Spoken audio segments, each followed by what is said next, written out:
My name is Leah. I use she, they pronouns. I would identify as a trans woman and as non-binary. What is a man? What is a woman? And All right. how are they different? If I were to feel like a woman, Yeah. does that make me a woman? If someone didn't use your pronouns, does that make them a transphobe? What gives you the sense that you can use the same bathroom as biological females? If I had a baby girl and she had been sexually assaulted, how do you tell the difference between a well-meaning trans woman and a psychologically ill sexual predator who's a biological male who's going to game the system? Would you ever view it as transphobic for a biological male to say they're just not attracted to trans women? Do you think that young children should be allowed to transition gender, potentially having a surgery that would remove their penis? Today, we ask all of the transphobic questions to a trans woman. Let's go. Alrighty, welcome back, ladies and gentlemen, to another episode of Common Ground Conversations, where we ask the important but controversial questions and then try to find common ground. Now, I have been called all names under the sun, including a transphobe, for asking what I believe to be some of the more important but controversial gender-related questions, including what is a man, what is a woman, and how are they different? Should I always use preferred pronouns, or is it ever appropriate to say no? Should trans athletes have their own competitive category or not? Should children be allowed to gender transition? If so, at what age and under what circumstances? And should we separate bathrooms and change rooms by sex or instead by gender? And in today's episode, we had the absolute pleasure of speaking with Leah, a trans woman who, apart from being kind, funny, and good-natured, is eloquent and open to any and all of our gender-related questions. And I want to, first of all, commend her for the attitude that she brought to the table. I truly believe it's something we should all strive for. These are the types of conversations that we need to be having, right? The ones where we may well disagree on a variety of different points, but fundamentally, each party can sense that there is a deep-seated respect for the other, making productive conversation possible. The goal doesn't have to be winning some kind of debate. Instead, it can be a collaborative effort to unpack and make sense of things together. So if you believe that too, if you believe that that's the proper goal, then we now have a responsibility to keep it civil in the comments below. We want people like Leah to feel like they can come to the table in the future and express themselves without unnecessary stigma. So if you disagree with Leah or myself at any point in the episode, that's fine, that's healthy, but try to articulate yourself as clearly as possible and tell us why. Do not let yourself degenerate into careless name calling or mockery, because to be clear, that runs in direct opposition to what we are trying to accomplish, and you'll show yourself to be nothing but the fool. Lastly, I've placed timestamps on the video, so if you so please, you can jump ahead to whichever topic most interests you. And with all that said, I hope you enjoyed today's episode. I'm interested to hear what you think in the comments below. And now it's with great pleasure that I introduce to you Leah. Enjoy. My name is Leah. I use she, they pronouns. She, they. And perhaps we'll can't park the pronouns. We'll come back to that in a moment. Totally. Let's just start with what is a man, what is a woman, and how are they different? Right. So, first of all, incredibly complicated philosophical debate. As complicated as what is the meaning of life, right? So, coming up to strangers in the street and asking what is the meaning of life, you might not get anywhere, you know? So, it's a very philosophical question, but there are shorthands, and I think one of those shorthands for a lot of people is body parts, right? But then the way we understand different body parts actually is very much like that too is fluid. Like, for instance, I'm thinking of, women with flat chests, or women with double mastectomies, or, the experience of intersex peoples who might have different types of genitals, or and then you start getting into the space of different trans identities and the experience of different racialized bodies who, for example, certain racialized people might be experienced as more feminine in other cultures or experienced as more masculine. It's very, very delicate and intricate. And I guess what I would say, just on top of that, is that as we currently understand it, a lot of that is about power. So a lot of it is about who has the power and who doesn't. And traditionally speaking, we have a patriarchal system where a lot of that power has been invested in men. And so men, as that is defined, are both defined by the having of the power and defining others as the other gender according to their lack of power. Okay, a lot to unpack there. Yeah. So let's go bit by bit. To start off with, just to clarify, when you say that your pronouns are she, they, does that, how would you identify? What does that mean for you? So I would identify as a trans woman and as non-binary. I'm both. So I am a trans woman in the sense that in our current society, I like to be understood as a woman. That makes me feel comfortable with myself. But I'm also aware that gender is very related to the culture you're in. So different cultures have different understandings of gender. And hypothetically, if I was in another society, I could have another experience of gender. And it's just because I've been born into this society that I feel this particular way about what it means to be a man and why I don't want to be that, and what it means to be a woman and why that validates my identity. Right. So if I were to ask you what is your gender, that's where you would say woman? Yes. Okay. I would like at its most simple, yeah. But then also I have a lot of friends who are cis women who feel like, they're just women because that's what they've been called, and they don't really identify with it beyond the fact that that's just how they've been described. And in a lot of ways, I identify with that too. I get this sense that like there's kind of an emptiness to it that is hard to kind of overcome. Yeah. Okay, so if no, this is good. So Yeah. if what differentiates you saying that your gender is a woman, and if I were to feel like a woman, Yeah. does that make me a woman? Like, what's the so difference? There are many, many different ways of being a woman.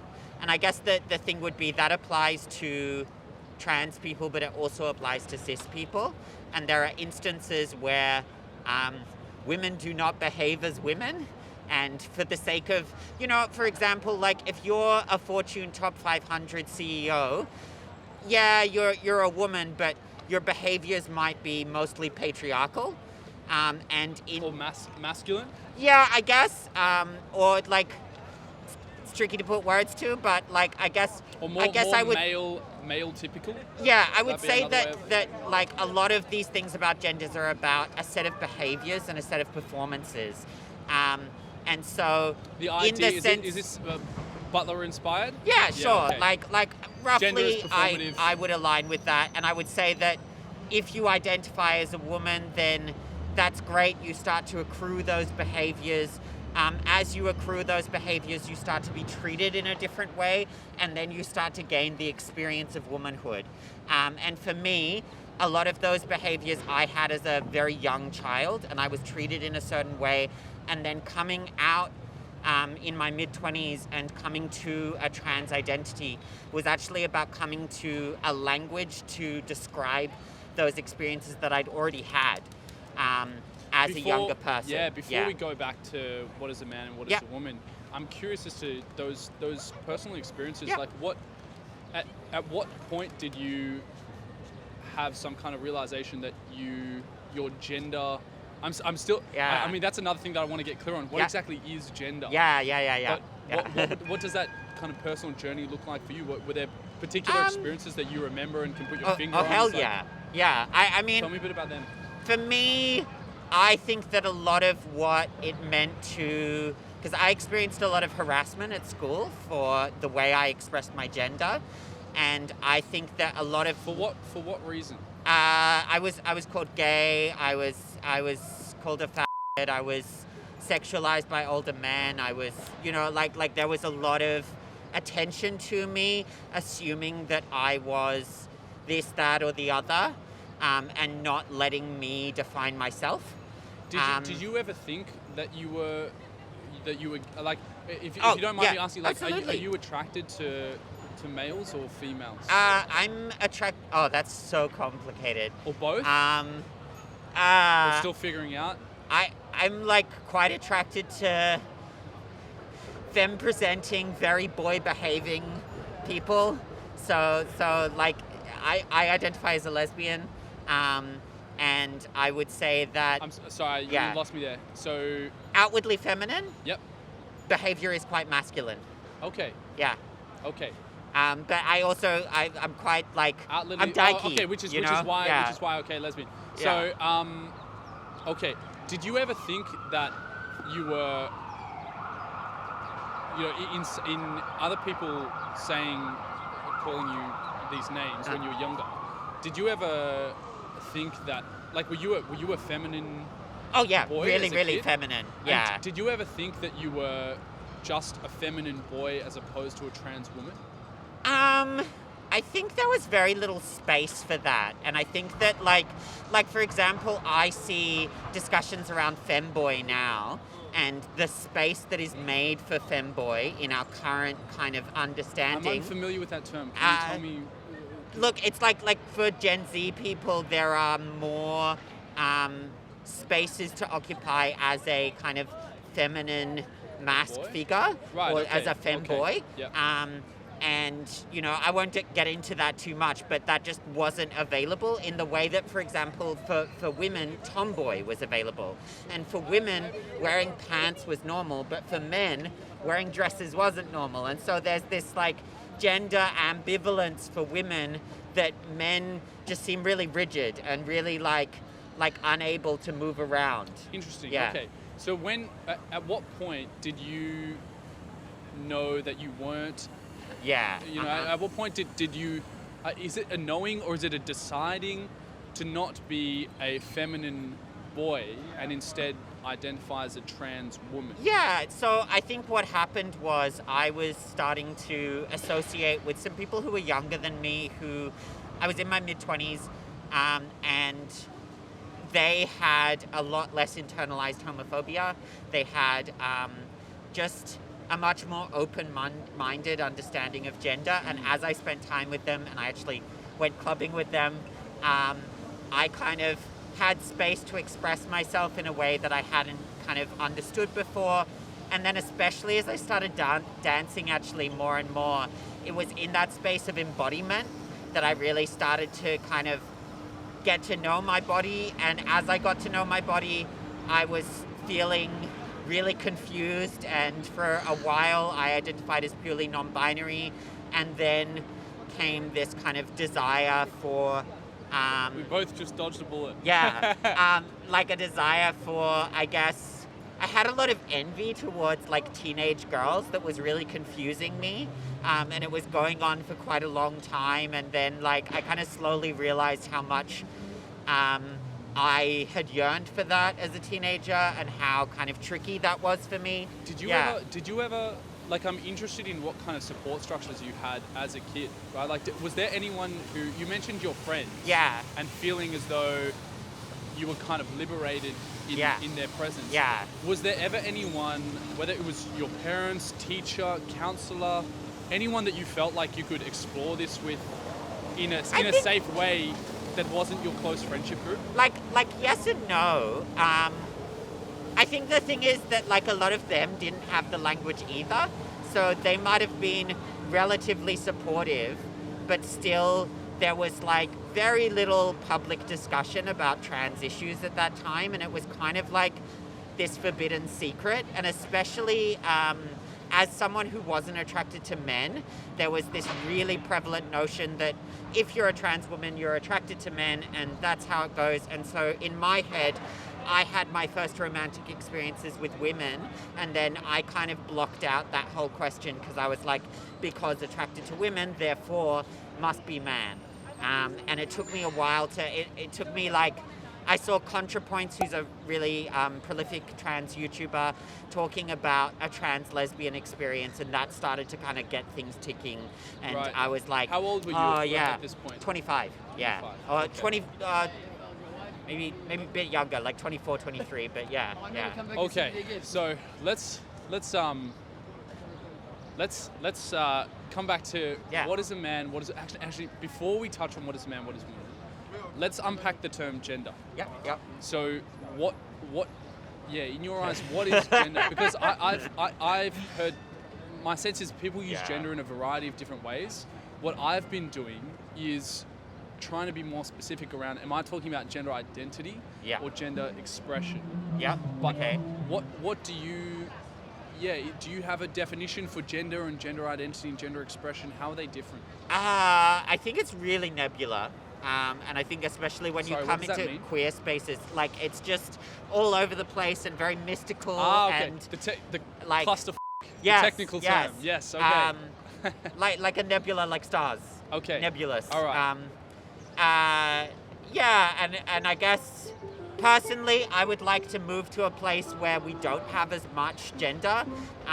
Gender, as we currently understand it, is a system to condition people into certain roles, I would say, or a lot of it is. So, for example, women into care work, men into management, as an example. Okay. Yeah, see, that's what I would probably term, I would have termed gender stereotypes. So we have certain stereotypes as to what do we expect from a man or what do we expect from a woman. And I think another place where we can find common ground, I think, is we were talking about the gender pay gap the other day. And I'm very much pro gender liberation in the sense that whatever you want to do and whatever I want to do, I want us to be able to pursue that. Right? I don't want to feel like I have to be an engineer because I'm a man. And I also don't want someone who's a woman to feel like they have to be a nurse, right? Yes. If we want to... And I mean, ideally, both of those jobs get paid fairly as well, which is the other kind of end of Maybe that. just to make this easier, how about we move like 10 meters this way, just so we're a bit further away from the music. That if we say that's like the gender stereotypes and there are kind of rigid gender roles, and we're very much pro people being able to pursue what they want, ideally, regardless of their gender stereotype. And say, for example, there's a biological boy who is more feminine and likes nursing and says, "Mum and Dad, I want to become a nurse." Totally. Yeah. My sense is both of us would be like, yes, for that. You do you. Okay, Yeah. awesome. So that's gender stereotypes. What about gender role? That's gender stereotypes and roles. Gender identity. How would you define that? So, I mean, right. So you let's say you have a place of work, right? You develop an identity around that place of work, right? So the role gets you into the place of work, but then the identity becomes how you kind of reconcile that with yourself and how you make that sustainable, right? So if you're, do you see what I'm saying? Like. Maybe, let me try relay it back to you, and you tell me whether I've kind of. Yeah. Is it like when you feel like you? To me, gender identity is linked in with feeling. Yeah. It's like if you feel like a woman or a man, then that's your gender identity. It's fundamentally based on your subjective sense of self.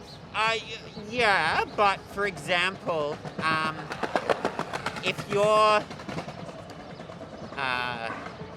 a man and your experience is, for example, being respected when you speak, right? And for a woman, your experience is being disrespected when you speak, then part of your identity might become about, well, for the man, it might be that I'm really intelligent. And for the woman, it might be that I have a diminished sense of self. Right, so it comes back to that sense of self. Yeah, so it's the feeling of the role. Okay, I'm with you with how the you feeling feel of the role. I'm with you on that. Yeah. Okay. So, because I think it's so important in these conversations that it's almost like building blocks, right? Yeah, Unless we get clear on this layer. You've got to go slowly. We can't, It's tricky. Yeah. So, we've got the same kind of understanding of gender expression and gender roles, gender stereotypes, gender identity. Oh, sorry, we didn't touch on gender expression. Yeah, so, we haven't spoken about that. Yeah. So what would you say is gender expression? Let's see if we can find common ground there as well. Okay. How do I talk about that? Well, I'm happy to tag in and you tell me. Yeah, I guess it's like how you, like if we've got that role, then your expression is how you publicly identify with that role and the extent to which you do. Yep. So, for example, if you look at how I dress, a lot of how I dress is about dressing down a trans identity and not looking flamboyant in order to go against the grain of this public understanding of trans people as big, colourful, rainbow flag. I will almost always wear greys and blacks and try to dress anywhere between kind of athletic wear and business casual in order to take space that is normally not given to trans people. So that's how I use my expression to try and kind of push my way into a role that is more akin to the one I want, rather than being forced around. The role that you want being woman, as opposed to like being flamboyant. respected. Yeah, Okay. yeah. I want to be dignified, you know? Like, I don't want to be like a freak show. Yeah. Can you tell me what does that look like to you, being respected, being dignified? And I take it we're not just talking about as a human being, we're talking specifically as a trans woman? Yeah, I mean, to an extent, there is a sense which there's a lot of spaces where I don't really want my trans identity to be coming up, you know? Like if Right. I went out dancing last night. Someone complimented me, right? Where'd you go? To Miscellanea, just up Okay. the street. I haven't been. If I'm if I'm dancing and someone compliments me and they say, "Wow, you're such a great trans dancer," that's not a compliment I want. I just want to hear that I'm a great dancer. You know? So there's a lot of spaces where my trans identity isn't really relevant. It's really only those instances where, you know, for example, if I'm in a space predominantly of cis women, and I'm trying to make sure that it's a safe space, it may be appropriate to say something to the extent of, hey, like, I really appreciate the work you're doing as a trans woman in this space, you know, or Right. like there's very specific instances where my trans identity is worth commenting Relevant? on. Okay, I really, Yeah. so I think another point where we'll find common ground is, I think that it's really useful for us to connect with our shared humanity, right? Yep. Beyond the specifics of who you are Yep. and who I am, Yep. you're a human being and I'm a human Yep, being. yep. And it's so powerful. I'm just getting chills. I can't tell whether it's because of the cold, but I love the idea of us being able to look past our various group identities and whatnot, and just be reminded of the fact that you're fundamentally human and I'm fundamentally human. Yeah. And that's We've what I been was kind of struggling getting. with that, haven't we? I agree. Yeah. I yeah. agree. So, okay. So far so good, right? Like we have a good understanding then of gender identity, Yeah. gender expression, gender roles. One thing, and also a shared understanding that it's not always useful to view things through me as cis and you as trans. Yep. It's useful to come back to human. Yep. Well, and also to view kind of a set of behaviors, for example. So, I don't know, for example, how do I put this? You know, more trans women might experience certain types of abuse, but that doesn't mean that cis people don't also experience that type of abuse sometimes. There are cis people who appear in a certain way that when they go into the bathroom, they too get ridiculed in a way that a lot of trans people do. So it's to say that, like, we have to come back to the kind of granular analysis of particular experiences, particular behaviors, you know, rather than just kind of solely working via stereotypes, which is a shorthand, you know, it's Yes. a quick way of Yes. speaking, but it's not always the appropriate way when it comes to a specific incident. Yeah. Okay, so let's come back to what is a man, Yep, what is a woman. absolutely. And I want to see if we can Push. Yeah. nail that down. So maybe let's just start with what a man is, and then we can go to what a woman is and perhaps how they're different. But I know this might be a long answer, but let's see if we can keep it short to begin with and then elaborate from there. What is a man? God, I mean, just to be clear, I stare at a wall and think about this all the time. Like, it's not an easy thing to answer for me, but I guess as we currently understand it, I think a lot of manhood is an experience of like not getting called out for a lot of certain types of behavior, and an experience of kind of being assumed as a position of power and a position of authority, and like it's kind of hard to overcome that right now because, you know, how many female prime ministers have we had? How many female presidents have we had? Like these, we don't view women in a position of power, so a lot of how we view men is about them being powerful and authoritative. Yeah. I think that's one thing I'm quite clear on. There's a lot of other stuff that is a lot more murky. Yeah. Do you think that if we take, for example, like the CEO roles, Yep. dominated by men, do you think that there is a part of socialization and a part of nature in that, or do you think that it's purely one or the other? I mean, nature's always like, that's a whole other, the nature conundrum. Nature always has a part to play in it. Yeah, I'm rabbit holes left, right, and center here. But I guess the reason, Leah, why I ask is my sense is there, whilst both of us are pro gender liberation, I also believe that a degree of the stereotypes that we have about men and women arise from biological underpinnings. Yeah, I see. Can we find common ground on that, or we might have different degrees? But do you think that there's a degree of nature in it? I think it's really, really tricky because, like yes, within our particular society, men behave in this particular way, but then, you know, like if you go back to, for example, like male birds having like very flamboyant feathers and all dancing in order to get the attention of these like very meek female birds who are, you know, effectively like in the position of authority to decide which one they mate with.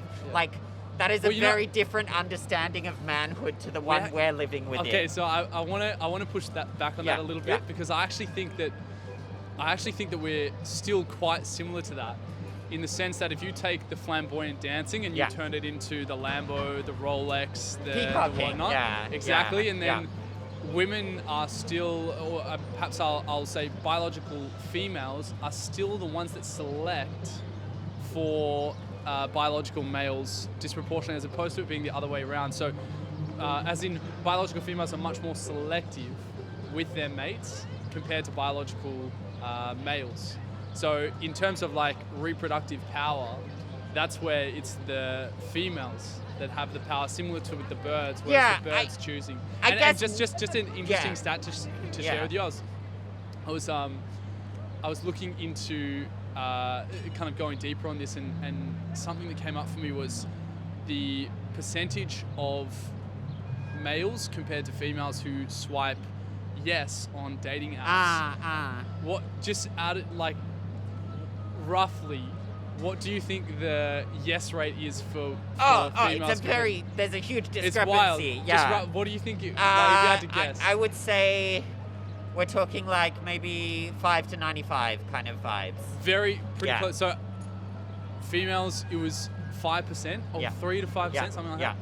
And males, it was 60%. Yeah. And I just thought that was so funny. It was classic, like, very, very demonstrative of, well, for me, what I took away from that was, and I'm not sure this was really a surprise, but it was just nice having it in the numbers, that females are far more selective about who they mate with compared to males. And there are good evolutionary reasons why that is. And that, again, I think there's a certain nature to that.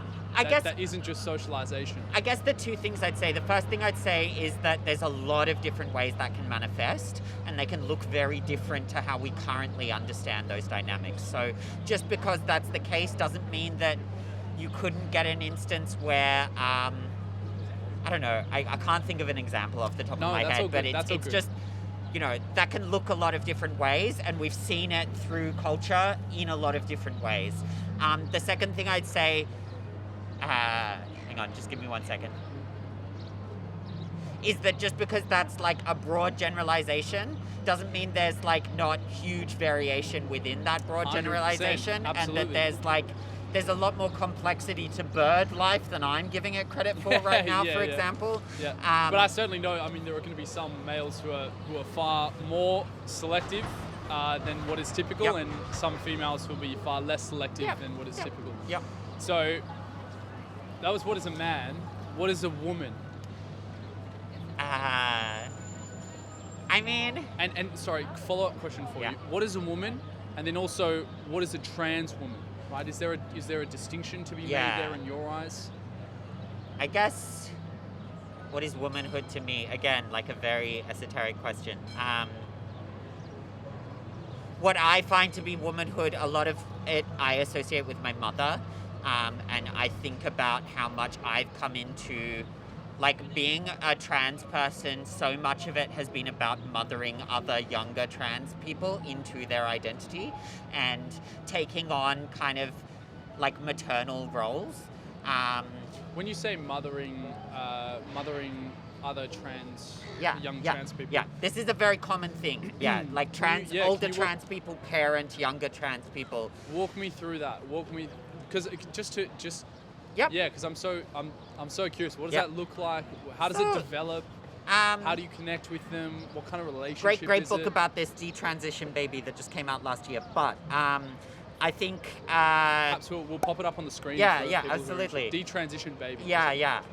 But I guess like it's very common in the trans communities to find yourself ostracized from traditional social structures, so your family, your workplace, your friends, even if they're kind of accepting of you and quite polite and kind, as my mum is, still there's like a lack of knowledge around what it means to be trans. And so what often occurs is that an older trans person, and when we say older we mean like 26, will take younger trans people under their wing and kind of explain, hey, like, this is how you safely get access to hormones. This is how, this is where the cheapest laser clinic for hair removal is.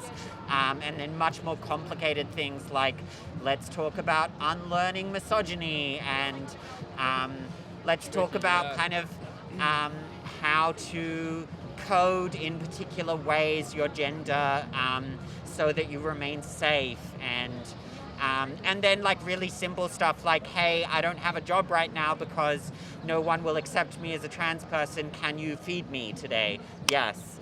Right. It's very common in the trans community. So one thing that just kind of came to me while you were running me through that and painting that picture is, I want to give you a scenario and you tell me how you would navigate this, because it gets tricky. So I'm reading a book called Irreversible Damage by Abigail Schreier. And her concern is that there is a disproportionate number of young girls transitioning compared to the other way around. Yeah, I've heard this argument. Yeah. Yeah, and there's a concern that there's an element of social contagion. In particular with young girls. In the same way that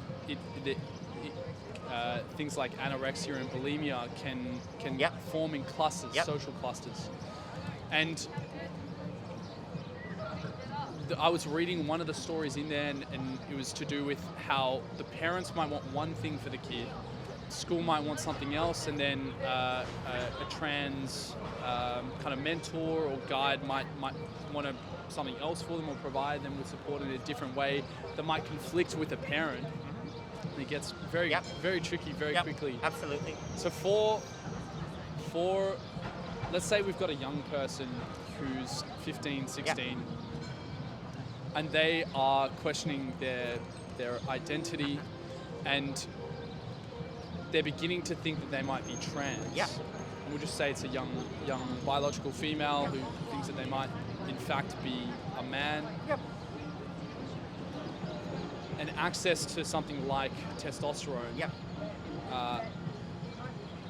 Let's say that the parents said no. You're not allowed. You will remain a biological girl, and that's the end of that. And then she were to connect with someone like you, looking to be taken under your wing. What would you do? Would you help them in some kind of way, and in what capacity? So the first thing I would say is that I've never been in the position where someone under 18 has been reaching out to me, so I can't quite speak to that with lived experience. But I think that one fact that I would bring up with that person is that if you start hormones before about 23, you do get the full effect. So it's quite possible to start hormones after your first puberty and take a second puberty in your early 20s and still have kind of the full effect. As you get a bit older, it becomes harder to have your body respond in the same way because your body's like ability to kind of do puberty again decreases as you get older. So there's actually no rush, basically. And more than that, why then do you think that there are people who are advocating for younger and younger people being able to transition with the use of hormones? With the use of hormones, okay. So generally speaking, advocates argue for it's like a what is it called? It's like it suppresses your puberty until you're older. Hormone block or puberty blockers. Yes, puberty blockers, right? And puberty blockers, as far as we're aware, don't have negative side effects, and it kind of postpones the choice, right? And for a lot of people who are trans, going through puberty is incredibly dysphoric and incredibly upsetting. So it kind of just puts a brake on that and gives them time to mature into a decision with regard to their hormones. Now, I personally, I don't think that surgery should be available for people under 18. I also don't think that plastic surgery should be available for people under 18.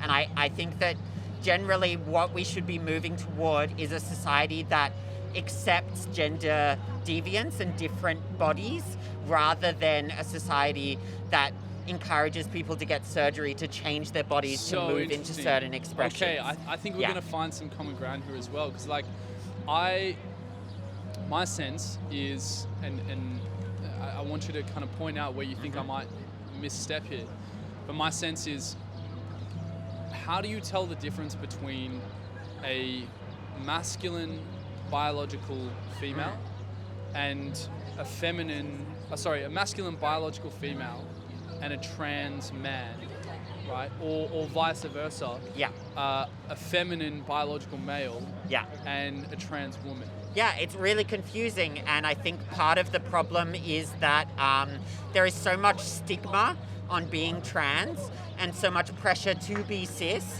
that it's very hard to know where an individual's choice is and where the society's choice is. And as long as we have such violent behavior towards trans people, it's going to be very hard to answer that question. We have to reduce the stigma around transness, and then we can come to a place where we actually can trust people's answer because we know that they're not doing it for ulterior reasons. But let's say that you and I were like teachers, and we were kind of taking care of some kids. Yep. And there are some boys and girls in the classroom, and there's a boy who acts very feminine. How do we, like, at what point does that feminine boy become a trans girl? Whenever they want to.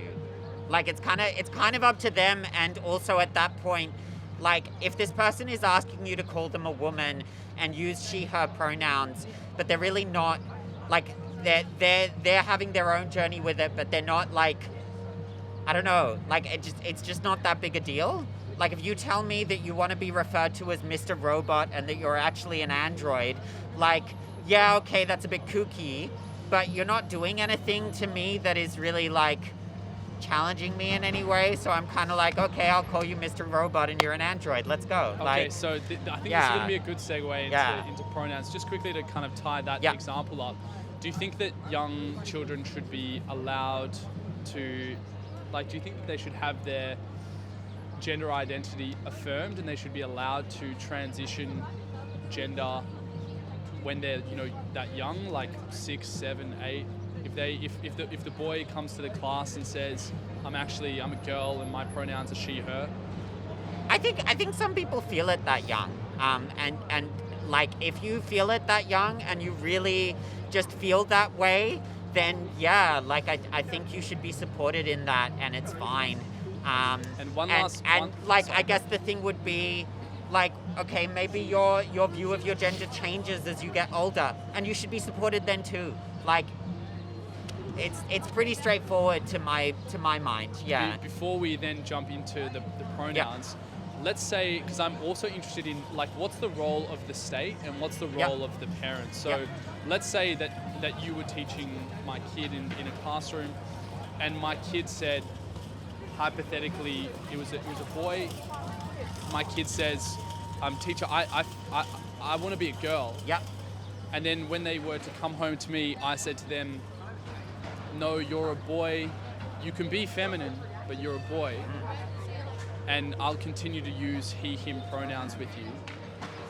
What do you think is appropriate there, right? Is it the school's place to then affirm the kid's new identity as a girl, or is it the school's place to go along with what the parents request? Oh, it's so tricky, isn't it? But I guess the thing is, like, if you're a parent and your child says, you know, I want to do this, and you don't agree with it, the idea would be to open a conversation. I don't agree with you, but I'll respect what you want to do. These are the reasons I don't agree with you. This is why I want you to live in this way, but why do you want to live in that way? What is it that, like, attracts you about that? Is this a conversation with the parents or the kid? With, I would say in both ends. Like, it needs to be an open conversation rather than like, my concern would be with the parents that, like, if your child comes up to you and says, I really want to be a ballet dancer, to me, that's about the same level of, like, conversation as I want to be a woman. It's just a desire to be something. And if you're a parent, I know the parents, you should just, like, chat with your child about that and just develop them and keep them like, okay, you want to be a woman. What is it about being a woman that you want to be? Can't men be that too? You know, so asking questions like that for me is a lot more generative. And at the end of the day, one day that child will be old enough to decide for themselves. And you have to support that as a parent, you know? And I think where I am still confused and where my worldview might be different to yours, and I wonder whether there's a bridge to be crossed, is I still don't quite see the difference between a masculine biological female and a trans man. Like, what makes us say the difference between the two? Is it just that the individual has proclaimed, I'm a trans man? Well, I guess it's you know, like, how do I put this? That's a good example. Like, what's the difference between any two roles, you know? In some ways, they might be quite similar, and in other ways, they might be quite distinct. So, for trans men, for instance, there's going to be a specific culture, whereas for tomboys or for masculine lesbians, there's going to be another culture. And they're going to have different types of languages and different ways of understanding their body and different ways of understanding sex that in some ways is going to overlap, and in other ways it's going to be really different. You know, I guess my concern there then is if we say that the sole difference between, like, if we were to say that this feminine boy can be a trans woman if they say I'm a girl, then it seems like currently there are people who are then condoning that person taking hormones as well as potentially having a surgery that would remove their penis. And it doesn't remove, it reshapes it. But yeah. It reshapes. Yeah. And I just wonder again whether that's the appropriate move, or whether that boy should have just been told you're a feminine boy and that's okay. Do you know what I mean? Let me see. Like, the way in which that lacks for me is that, like, feminine boys there's still like I can't even describe it. There's still like this difference that for me is just not good enough. Like I can't be there. I can be not a woman in some spaces, but I definitely can't be a man or a boy.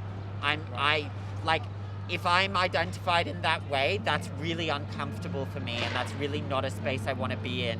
And is that what you would describe as dysphoria? Yeah. I would say that is definitely about dysphoria. Like for me, for example, my hair was just beginning to bald. Before I started taking hormones, my hair was just beginning to bald, and that was a big push toward I really can't do this aging with these hormones. And there were specific experiences about how I was experiencing my libido and testosterone that were really alienating for me, and I really wanted to be on estrogen. And when I went on estrogen, I felt calm and collected, and it's that same feeling for me in terms of like men often recognize me as a trans woman, but often cis women often treat me as just another woman, and that is an extremely comforting feeling for me. Right. When I'm not seen as like basically a threat. Because I have been threatened by men too, and it's really uncomfortable for me to register in that way. Yeah. So, just as an example, No, so I think this, I had intended to bridge into pronouns, but I think it's good. Let's bridge into bathrooms and change rooms, and then we'll go into pronouns afterwards. So, because I know that maybe that's another space where I've certainly had conversations with people around, how do we reconcile the traditional separation of biological males and biological females into separate bathrooms with increasing number of people identifying as trans and also non-binary or queer and there's not just the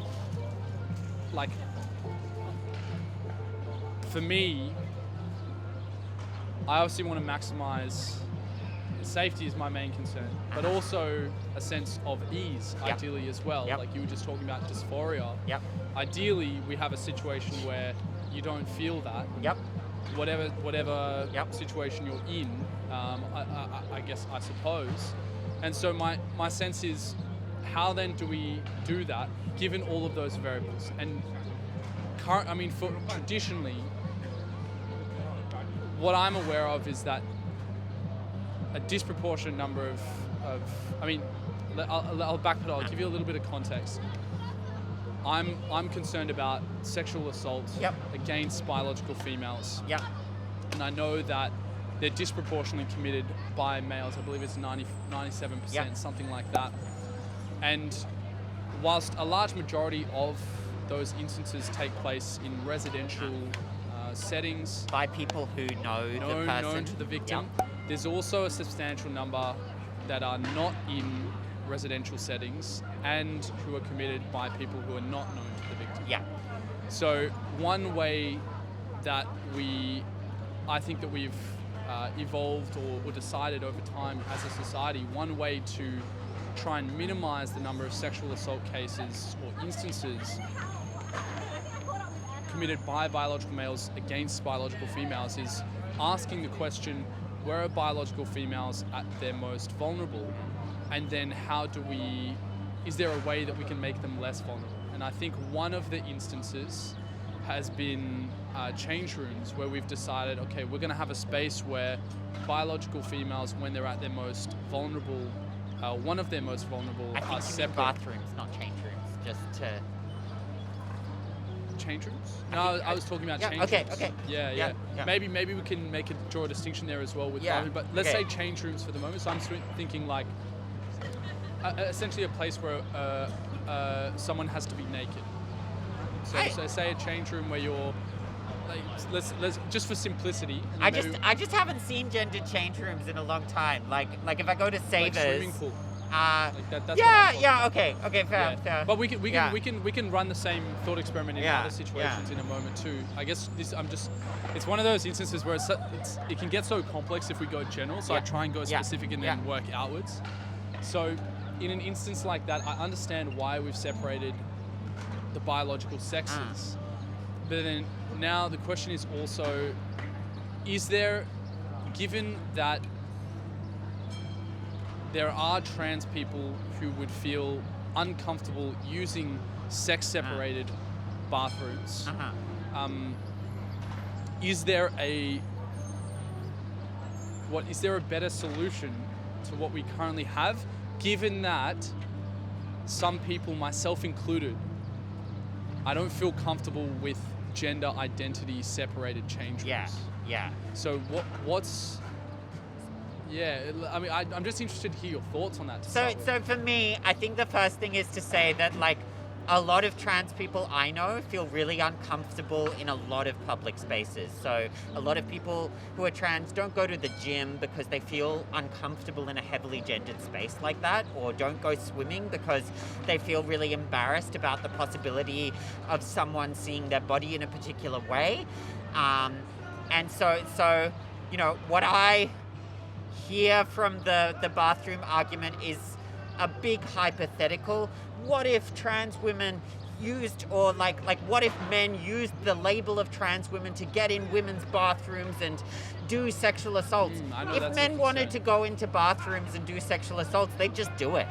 Like there's nothing that if you're someone who wants to do that, you're just going to go into a women's bathroom regardless of whether or not we say it's a women's safe space. So that's like the first thing I'd say. And I think that like, yeah, with regard to change rooms and like swimming pools and stuff, I actually haven't been to a swimming pool as a trans person very much, and honestly I'd probably just feel really awkward and use the disabled toilet. That's me personally, because I feel really uncomfortable in heavily gendered spaces like that. Would you feel more comfortable with like a unisex change room? I think I'd like something like separate stalls. Okay. And I think that I've seen a lot of really, really great bathrooms that have separate stalls, and it's really comfortable. Like it's these, you know, do you kind of get what I'm saying? Like high-walled stalls. And everyone would have like individual. Yeah, I think works really well. And I've never had a problem with that. It makes me feel really comfortable as someone who, like, I notice how I dress in a day, and I will decide which bathroom I go into accordingly, whether it's the disabled or the women's bathroom, or I'll try and find a really specific... I know all the bathrooms around the city, and I know where I need to behave in which way, and I know, like, Would you ever use the men's? Basically, no. Like, it just doesn't really... I don't really feel comfortable, and a lot of the time it feels very unsafe. Yeah. Okay. Yeah. And I could if your gender expression is woman. Yeah. And you dress like a woman and you present like Yeah. a woman, then I can imagine it being uncomfortable going into a men's bathroom. Yeah. I've never been into a women's bathroom and had an experience of trans panic. I've never had someone freak out in a women's bathroom. That's just, it's like a non-issue for me personally in my experience. And it's weird kind of watching the media talk about it as if it's this like kind of like epic conversation, like what are we gonna do? And it's kind of like, we just go to the loo. Yeah. Like, I don't know. I know that some people would say I know that some people would say, you know, what, given that you're not a biological female, I know that some people would say, what gives you the sense that you can use the same bathroom as biological females? To someone like that, what would you say? Like, do you understand why they would feel like that? I think the most common like in terms of people having panic about gender in bathrooms, the most common experience is actually butch women using women's bathrooms and then people calling the cops because they think they're a man. That's Right. actually a far more common experience than trans women in that space. I look, I respect that, I guess, but I also think like you could have another woman say, I just don't feel comfortable with anyone else in my bathroom. And like, why do I have to share this space with anyone? This is really Yeah. awkward. That's where I was going And- to say that person should use the separate bathroom. Yeah, exactly. So if you It's feel incumbent upon- uncomfortable with other people around you in your bathroom space, like, I guess time your wheeze according to like being at home and like, I mean, fair enough. Like, go off. Like that. So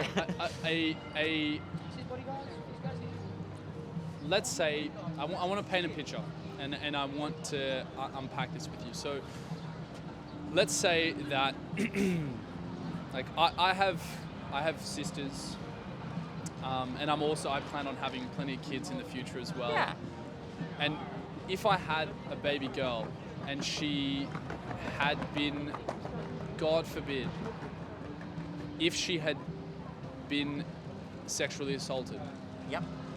and she was traumatized and felt very unsafe around biological males. Yep.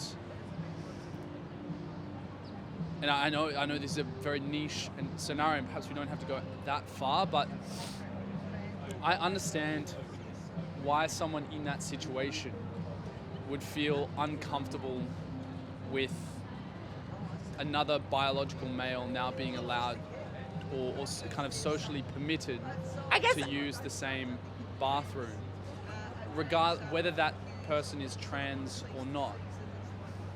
I mean, I guess the thing I would say to that is like I think most women have experienced sexual assault. I think it's more common than not. Almost everyone I've dated has experienced sexual assault, some of them very grievous sexual assault. And my experience with dating other women is that they generally are very aware that I'm not that. That Yeah, I'm not what they would understand and as a hopefully- biological yeah. male. Yeah. And that is just not how they experience me.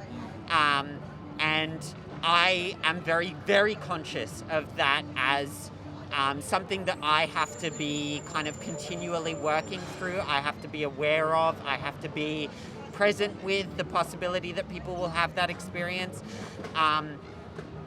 So like, fair enough that they feel threatened by that, but also there are going to be other cis women who have been assaulted by cis women who don't feel comfortable. So again, that for me is about not being comfortable in public space, which is horrible, but is an experience that a lot of people have, you know? And I think for the vast majority of cis women, the experience would be, I have been assaulted by a man and I walk around and I am surrounded by men every day. And men are in positions of power and they make me feel uncomfortable because I am in like a position where they are an authority over me. And I have had someone in that sort of position of power abuse it sexually against me before. I think that is a far, vastly more common experience than, you know, I was sexually assaulted by a biological male and that's why I have a problem with trans women in my bathroom. Yeah. What's to stop one of those men abusing their, say, position of privilege or power, donning a female presentation and then using the women's bathroom? Well, okay, so the one thing I would say is, like, you don't just become a woman. Like, when I first started transitioning, it was awkward. And it sorry, was that's kind of, I hope that that's not what I was But implying. my- Just to clarify what I mean, because I want to draw a distinction perhaps between well-meaning, safe. Let's just if we come back to that example of the you have a kid, and then they might not feel comfortable in the women's bathroom, or if it's gender identity separated. How do you tell the difference? You know, how do you? I want to draw a distinction between. I guess my question is, how do you tell the difference between a well-meaning trans woman who wants to use the women's bathroom and a psychologically ill sexual predator who's a biological male who's going to game the system of gender identity separated bathrooms? Look, I mean, I think the first thing I would say is that a lot of early trans women are incredibly uncomfortable with using women's bathrooms exactly for this reason, that they don't want to be perceived in that way. And so they're going to be using either gender neutral or disabled or, you know, other bathrooms in that time until they slowly kind of feel like their presence is coding in a way that it's clear what's going on. And they can talk in a way if they need to that will explain the situation. I think the thing is, like, any identity can be exploited, and also there are going to be trans people who are sexual abusers, just as there are cis women who are sexual abusers and cis men who are sexual abusers. Like, there are going to be people who behave poorly in every group, and just because that occurs, that doesn't mean that whole group is then, you know, abusers. 100%, like, absolutely. it's just this way of focusing on transness that is really attempting to criminalize the whole issue and attempting to make it out as if, you know, these people are, you know, horrible people who are coming for your children and da-da-da.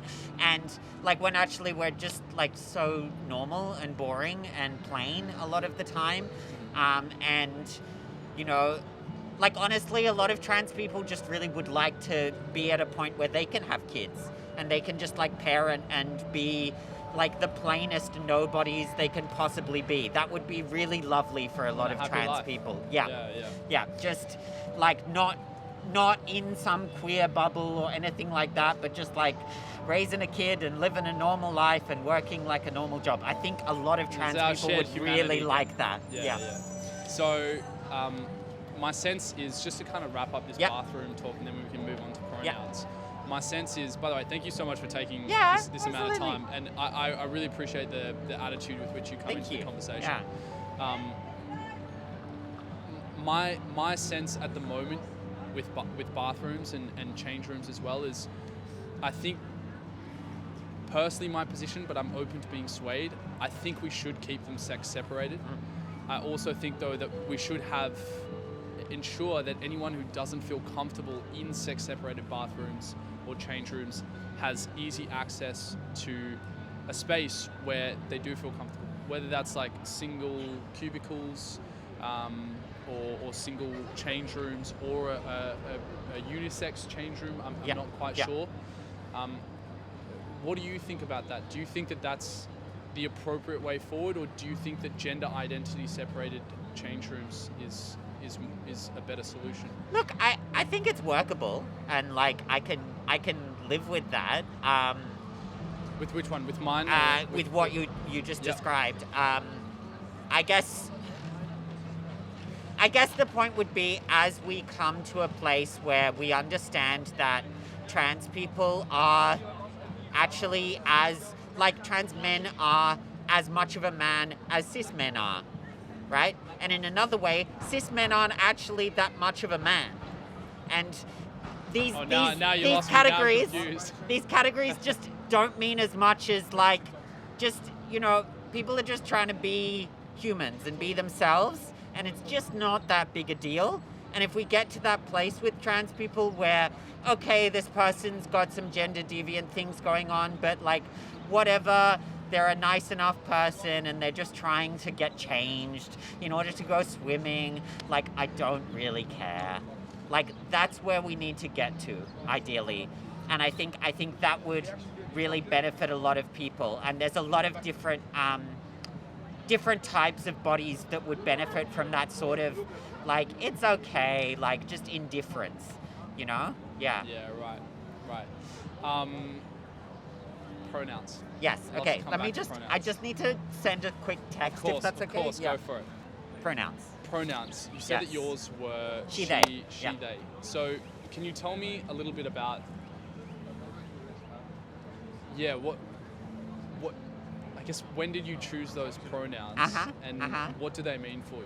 Yeah, so I started with they, them pronouns, and then I worked my way to she, her pronouns, and I use both now. I think anyone who... And sorry, just quickly, did you, when you started with Yep. they, them, was that you identifying as non-binary and then progressing on to being Yep. trans? Yep, Okay. yep, definitely. It was, I don't want to go into it too much, but there was just some stuff that was keeping me from fully identifying as trans, and once I kind of moved out of that space, that identity kind of sunk in a bit more. Yeah. So I... Hang on. So I started as they, them, and then I worked up to she, her, and I guess my opinion is that we need a gender neutral pronoun, so they, them is just really useful. I will often they, them absolutely everyone. Because it's just easier for me to not use gender. And also, it's worth considering that there are lots of languages that don't have gendered pronouns. So, like, it's kind of weird that we do have gendered pronouns and it's not a neutral thing. It's not necessarily something you have to have in a language. Yeah, so something I find, I've been trying to make sense of this, and I think that, I know that some people will say there are only two genders, and that's Yep. the end of that. And there are other people who will say gender is a continuum, there's an infinite number of genders. Gender is really personal and up to your unique experience. And my sense is that we, traditionally in the English language, we've used pronouns that align with someone's biological sex. But now that's changing, right? To the point where we when someone says my pronouns are so and so, it's it's not just automatically aligning with biological sex, and also that it's not a binary, right? That there's something like a they them. Yep. So I think this is part of the trickiness is Yeah. like, what exactly are we referring to when we use someone's pronouns? Right, yeah. So when let's say you were I mean, like when we met or before, and you said my pronouns are she, they. When I call you a she, what exactly am I referring to? Am I referring to your gender identity, your subjective sense of I am a woman, or are you wanting me to acknowledge that you are a woman? Do you see what I mean? Like, one's an objective claim and one's like a subjective claim, as far as... I don't know if that's unless you characterize it differently. I think, you're probably going to find this a bit of a weird statement. That's right, I'll but try to follow. I would say that Western society has a subjective view on what womanhood is. It's Western society's view, but it is not the view. It is one view. And Western subjectivity says she is a woman, and that's how we understand it. But okay, I'm with you. Yeah. So like, there might be a particular definition of what a woman is within Western society, and there might be a particular definition of what man is within... if I go to the moon and I'm an astronaut, right? In what sense... I'm like, where is this going? In what sense am I then a woman, right? There's nothing around me that is informing my womanhood. My womanhood exists in a social relationship with other people who believe in the role of woman, right? So it's not just how you feel. It's how I feel in response to that. In response to that social relationship. So, for example, if I am a mother... Does that mean that you wouldn't be a woman on the moon? Yeah, kind of. If I was living on the moon for the rest of my life, I think I would kind of just become like a... non-binary. like, blah thing. Okay. Yeah, okay, totally. so Yeah. I'm following you. I Yeah. get what you mean around, okay, there's kind of like a feedback. Yep. There is a sense of identity to it, but Totally. it's in relation to how other people perceive you. Uh-huh. Okay. So then when you ask me to use she She, and they? she, they, Yeah. I'm acknowledging that you want to be recognized as a woman. Yep. Okay, now if someone were to say that they didn't want to use your pronouns or they didn't want to acknowledge you as a woman, what would you say to that person? I would tend to think that's just a bit rude because like they can kind of have whatever conversation they want behind my back, but to my face, it would be nice to call me that. And it's akin to, like if I say, you know, my name is Leah and you proceed to call me Richard, you know, like I've told you my name and you're calling me something completely different. It's a bit rude, you know? It's just a bit, like it's a bit unnecessary, and it's kind of like, well, why are you doing that? Like what's your point? You know? Yep. Yeah. I want to walk you through an idea, and you again tell me tell me where I might misstep or where I might not explain it too well. But I get the sense that some people have issue with preferred pronouns because they still see the value or the importance of drawing a distinction in certain instances between a biological female and a trans woman, or what some people might say, a woman and a trans woman, right? And if that's the stance of someone, and then you were to ask them to use she, they, I think some people don't feel comfortable doing that because they might feel like there's still a distinction to be drawn between woman or biological woman and trans woman. Your GoPro just turned off. That's all good. I think we've got this one. Thank you, though. Yeah. And that's where part of like the conundrum I see arising from. It's not clear what we're referring to when we're using preferred pronouns. So like to a person like that, I wonder, like someone who says, no, I will only use pronouns that align with someone's biological sex. I would say to them, like, how are you going to find that out? Like, how do you just walk around like with a kit? You know, Well, like I guess it's actually usually, like for usually me. you can tell though, most of the time. But you can't tell when you can't tell, can you? Like you have no idea what you don't know. That's true. And I would say that there's a lot of trans people who are That not would slip being under my seen. radar? Yeah, You think? absolutely, 100%. Interesting. I'm quite visibly trans, and part of that is my choice. You know, I've chosen to be gender deviant, where there is a lot of people who conform so strictly to our current gender norms that most cis people would have no idea. And I think it is very presumptuous of cis people to assume that their trans radar is so fucking hot that they can pick people out. You know, the people who can pick trans people out are other trans people. We know where we are. We can your clock trans each other, radar is but more calibrated, more yes, sensitive. far more than mine. sensitive. Okay. But Yeah. like cis people saying I will only refer to like biological sex, like pronouns. Yeah. I'm like, well, and also that raises a whole, you know, these are very classic talking points about like, what if somebody's chromosomal display is abnormal, and they have, you know, like a different, what if they're intersex? What if, like, there's so many things there that make that question so much less binary than it's presented at first glance. Yeah, and so that's where I think to someone who, like, there are certain instances where I feel comfortable using someone's preferred pronouns, and this being one of them. Yep. But I also know that there are instances where I could see myself feeling uncomfortable using them. Let's say that I got the impression that I was being forced by you to use your pronouns as a, you know, you have to acknowledge me as a woman by using these pronouns, and if you don't, you are a bigot.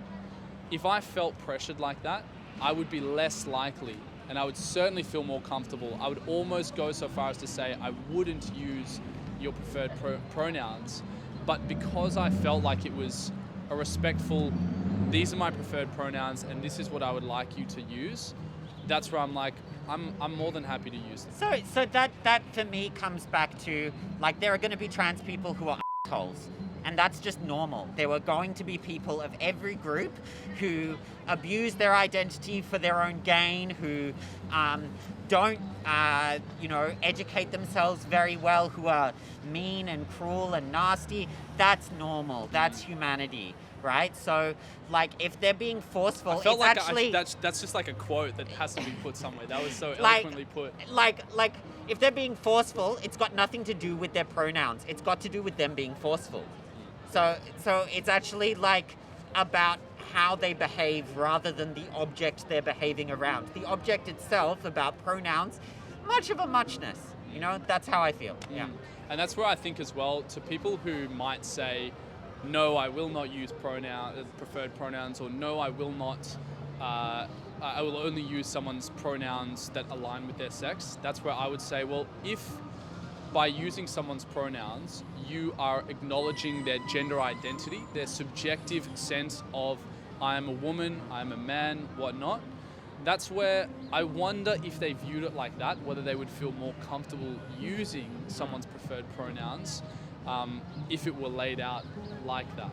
I guess like a big thing for me is that the sort of instance where this becomes really important, say you have a workplace, right? And the boss refuses to use your correct pronouns, then you have correct or preferred? I think, yeah. I wonder whether that makes a difference. That just came to me. But let's say it's a cis woman, and the cis woman repeatedly gets referred to as he because she has a particularly masculine appearance, and she feels really demeaned when she gets called he, right?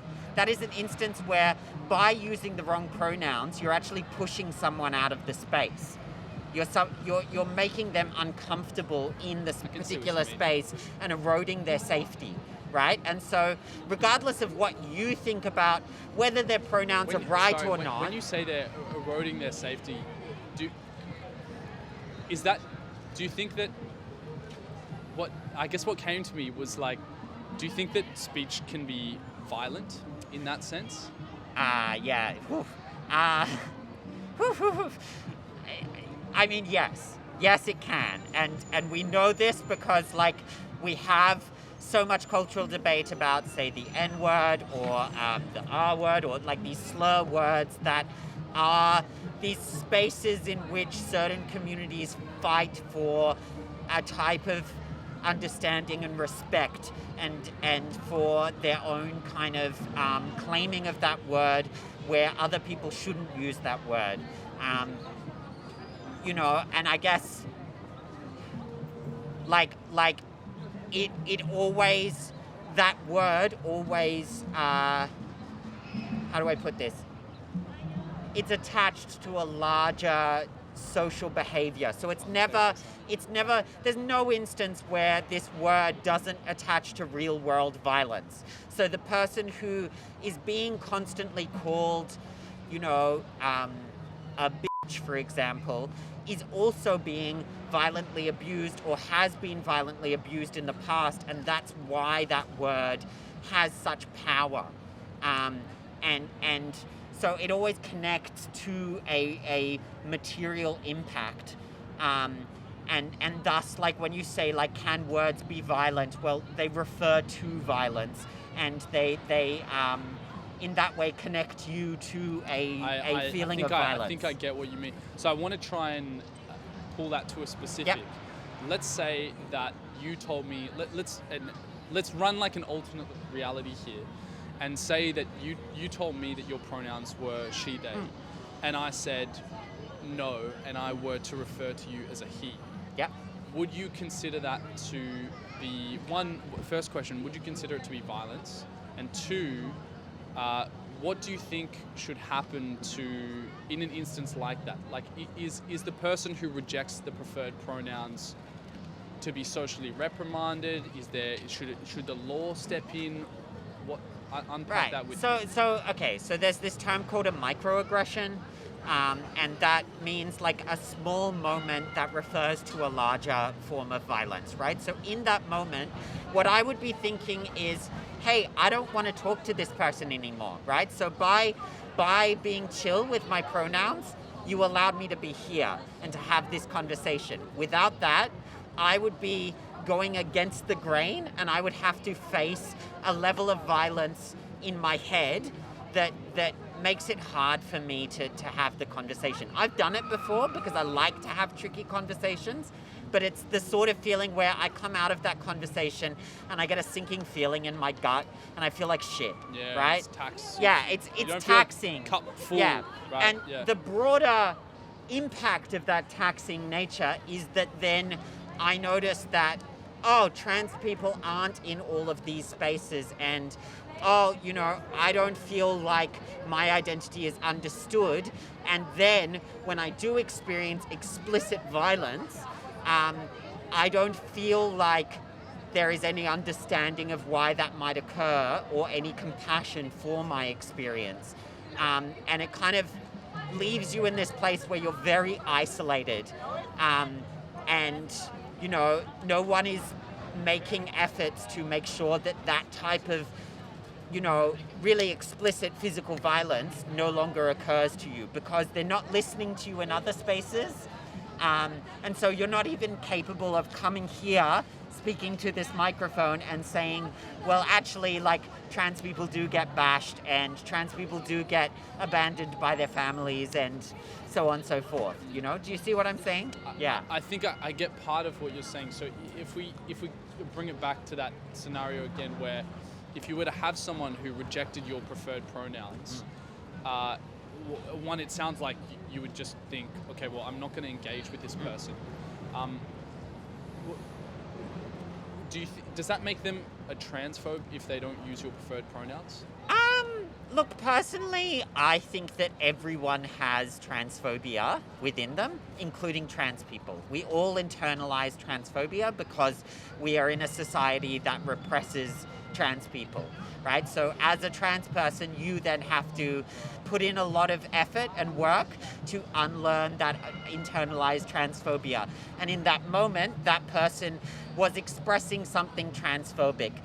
I personally, I don't really like to label people as transphobes until they are profiting off transphobia. And then, when your whole platform is dedicated to like, hi, I hate trans people, that's why you should read my book, then that for me is a transphobe because that's their profession, Sounds like that's someone who would be on the extremes as opposed to someone who might be a regular person who might who might disagree with. A lot of people make a lot of mistakes regarding trans people. I've made a lot of mistakes regarding trans people. It's normal. If you forget my pronouns, I don't give a shit. Like, the point is that, like, I get a sense that you're making an effort and that, you're doing your best, because that's all I can do, that's all you can do, that's enough, I think, like, the point would be that at the place where you're intentionally misgendering someone, intentionally using the wrong pronouns, it's tantamount to an insult. It's just a way of attacking someone. Do you ever think that it's tantamount to violence, worthy of, say, state intervention? I think that in the sense that so it might be categorized under hate speech. And I think in the sense that... So I guess is that presupposing that there is such a thing as hate speech and that if you were to misgender someone, it ought to be characterized as hate speech? Well, so we have hate speech laws, right? And again, just going back to what I said, not the mistaken misgendering, it's the deliberate, like, I am going out of my way to use this against this person. Yeah. Because let me put it this way. Like, if I continually call you a dog, right? And I'm misspeciesing you, right? That is considered an insult. And in certain contexts... Unless it's one of the boys who are like, oh, you dog. But if... that's the same, like, trans people would misgender each other as a joke sometimes. Like, we have that same dynamic too, but in certain contexts, if, like, your boss is repeatedly referring to you as a dog in emails and they're like group emails, that is clearly not appropriate for certain spaces. And in the same way, misgendering is clearly not appropriate. So if someone were to then deliberately and consistently call you a he, what do you think should happen? Like, let's say this was in your workplace. What do you think should happen? I'll just say, first of all, that's never happened to me. Yep. It just doesn't happen. Good. Yeah. For me personally, I think that's a moment where I would look for, I would go higher up, and I would just keep going higher up, and then I would go to a union. And when like, I mean, it's good that you've never actually run into this situation. But if it were to happen and you did go up to higher up within the company, what do you think is the appropriate response from them? Is it to... I think it's to ask for that person to change their behavior. And if they fail to change their behavior, then I think it's fair enough that, as with many other forms of etiquette in the workplace, if you don't change your behavior when your boss asks you to, you're fired. It's normal. And if you come in dressed poorly repeatedly and your boss asks you to come in better dressed, it's normal to get fired, and it's the same shit. But I like my tracksuit pants. Yeah. What if they then said to your boss, I simply don't consider them a woman, and they were to just say, hey, we have a difference in opinion. What do you think should happen then? Is it still the same? Look, personally, I think that your pronouns and whether or not you're a woman are kind of separate issues, and that if you've got this philosophical conundrum that's going on, that's for your private space. That's for your home space and for your community. When you're at work, there is a professional set of norms, and yes, respecting people's gender identities is a part of that, And if you have a problem with that, I think you have a much bigger issue than just gender identity. I think you actually have a problem with having communal etiquettes in the workplace. I think that might be one of those instances where it would be kind of coming full circle to when we were talking about what does it mean to use someone's pronouns, what are we referring to? I wonder whether in an instance like that, if someone knew that they were referring to someone's gender identity, that is their subjective sense of I feel like a man or I feel like a woman, I wonder whether they would be more accepting or more at ease using someone's preferred pronouns if they were clear on what you're doing is acknowledging that person's subjective sense of self. I think the notion of sexed identity is kind of a myth, and intersex really puts a pin in that to me, in that it's just so much more complicated than male and female, and also different people will have different degrees of markers that are understood in different ways. And if we can move to a place where we understand that, hey, actually gender is a performance, and if I'm performed to in a certain way, I will pretty automatically recognize that that is a man or that is a woman, regardless of what biology is there. Sex is another. Yeah. So I think that would be really great. Yeah. Would you still can we find common ground that there are two sexes as well as intersex? So there's biological male, biological female, and intersex. But then in the gender space, which I'd almost view as like a separate plane, and again, you tell me whether you might view it differently. Within the gender plane, there's kind of biological male typical behavior, which we might refer to as masculine, and female typical behavior that we might refer to as feminine. But there is a spectrum there where you can present or behave or, I guess be your personality or temperament can be anywhere along that spectrum, regardless of what your underlying biological sex is. Yeah, look, I think largely I can agree with that. I guess my hesitation would be that I'm curious. Yeah, what do you disagree with there? I just think that like it's a really scientific way of framing a debate that is actually much more about experience, like the sex I hope you don't feel part like of this is that a debate. component. No. 'Cause It's these are questions that I hear again and again, and the kind of talking points are repeated over and over again of like, you know, there are specific sexes and whatnot, and I guess I just feel like there's a way of kind of quasi-scientifically positioning this debate in order to try and shunt trans people out of the conversation, and it's not actually like, I don't think anyone is experiencing it on a scientific level. It's experienced on a very subjective kind of human to human social level for most people, and I would kind of rather people with scientific knowledge have the scientific debates, and kind of for me to just stay out of speculating how many sexes there might be, because I don't think it's that important, and Right. I don't think it's like what is bearing on what we're actually talking about. I think that's maybe where some of the challenge arises, Yep. is because you might not think it's important, Yep. but someone else might Yep. think it's Totally. important.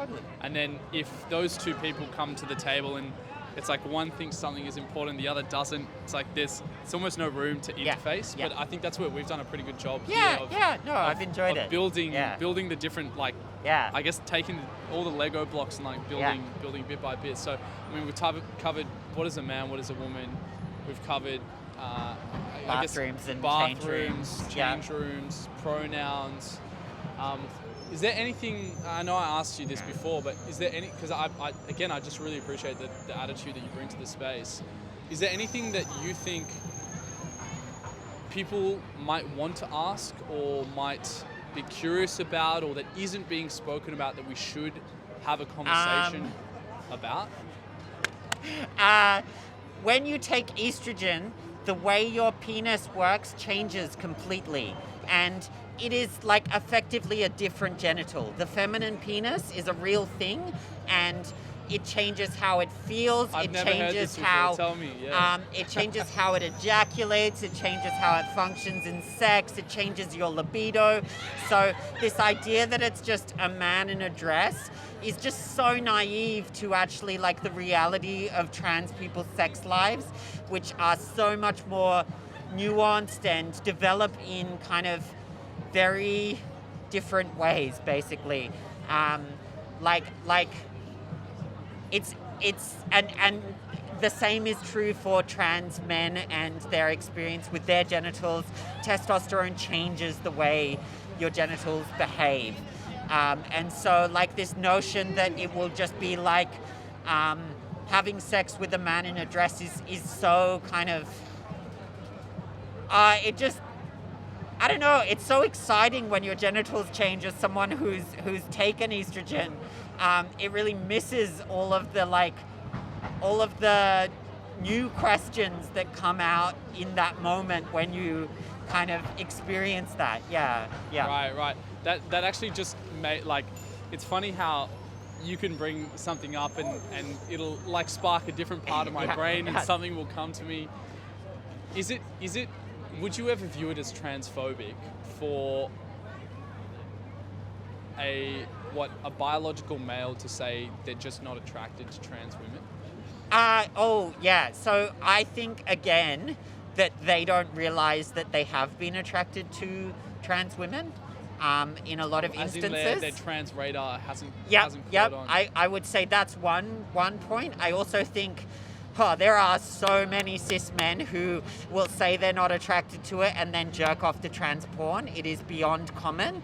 I think that far more cis men are ashamed of their attraction to trans women than they are not attracted to trans women, and that they want to Interesting. publicly announce, I am not attracted to trans women, so that their bros know that they're on the same page, Yeah. rather than any reality of them actually And then they not just being head attracted. on home and go straight Absolutely, absolutely, Oh, 100%. Yeah, funny. and it's been Okay. going on for a long time.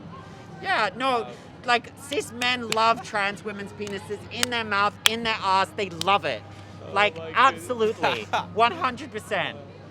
So, okay, that was a good one.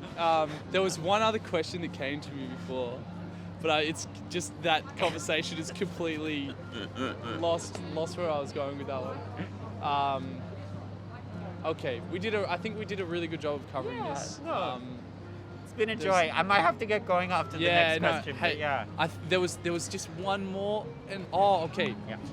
The question that came to me was, you mentioned we were talking about like young people with hormones and surgeries, and you mentioned that you wouldn't be supportive of people under 18 getting a surgery, whether it's a double mastectomy. Yeah, I think it's called. I would just call it top surgery to top keep surgery, it simple. top surgery or bottom surgery. Yeah.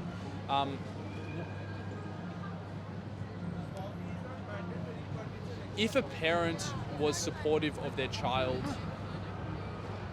getting top or bottom surgery, and say the child's like 14, Yeah. do you think then it's the place of the parent and the child to make the decision, or do you think that the state should have a law that says no surgery until the child is 18 and can properly give consent? God, it's so difficult. I would probably lean towards saying it's just better to keep it till 18, personally. But I can imagine there would be really specific instances where possibly that might be something thought about. The thing is, though, with puberty blockers, you delay the effect of a puberty, and then with taking hormones before about 23, you can have like a full puberty and your body can change. There's a sort of urgency to that, right? So you need to get those young people access to whether it's puberty blockers or hormones before a certain age. There's not the same, as far as I understand, urgency with surgery. It's not as if like, if you get this surgery before this age, then you can grow in this particular way. So I think for me, there's just no reason why you shouldn't give that a bit more time.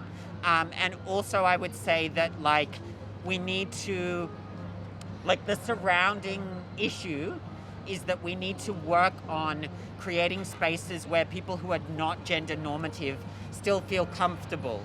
And the main reason why people might want to get surgery, a really big part, is because they don't want to be recognized as trans because they feel unsafe. So if more trans people can feel safe, then they don't have to get surgery to feel safe. That's so interesting, because what I thought you were about to say, and I was about to say I agree with you, but then you went down a different path. I thought you were about to say the reason they feel uncomfortable is because of a rigid gender stereotypes about what a man and what a woman is. 100%. And so that's where I was going to say I agree, and I think that it comes back to like that gender liberation. I don't care whether you're a biological male or biological female. If you want to do nursing, or you want to play with dolls, or you want to, get the trucks or do engineering, you do you.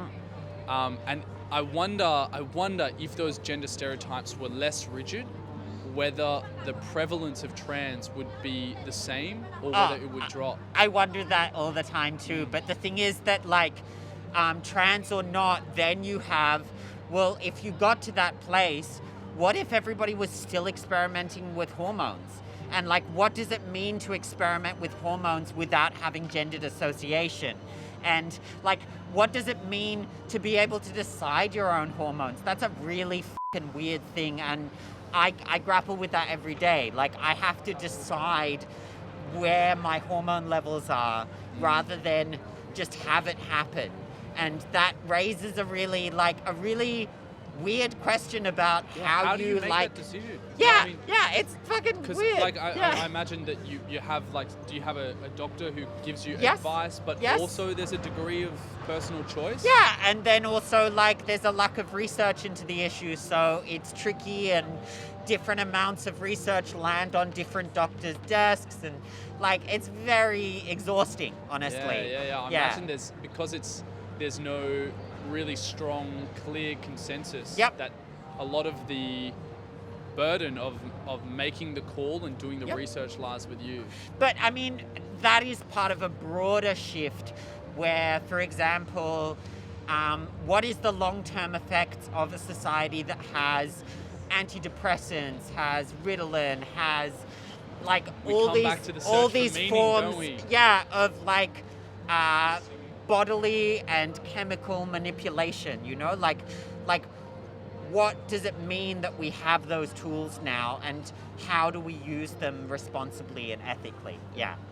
Leah, you were an absolute delight to speak to. I really appreciate your time. Yeah. Stay connected with us. Yeah, absolutely. Right? Yeah. Thank you. Good Take job. care. You did a really good job. Have a lovely day. I appreciate you. No, thank you all. Yeah. All right, ladies and gentlemen, that is a wrap for today's episode. I hope you enjoyed it. If you did, and you believe in what we're doing here at CGC, you believe in asking the important but controversial questions and then trying to find common ground, then you can support us in one of three ways. One, if you believe more people need to see this video and one's just like it, then drop a like on the video. It signals to YouTube that we're doing important work and other people ought to see it. Two, subscribe to the channel and hit the bell notification icon if you want to be one of the first notified when we drop our next episode. And three, if you want to support the project beyond sharing the content with family and friends, the best way to do so currently is grabbing yourself a deck of our controversial conversation cards. They're an easy way to gamify the process of asking and exploring these controversial questions in your own life, because don't ever forget it, you are a part of the solution. Your voice matters too. With all that said, stay curious, stay open-minded, and remember that the goal is not to win, the goal is to find common ground. Thank you again for all the love and support you've been sending our way. Take care of yourselves. I will see you in the next episode. Ciao.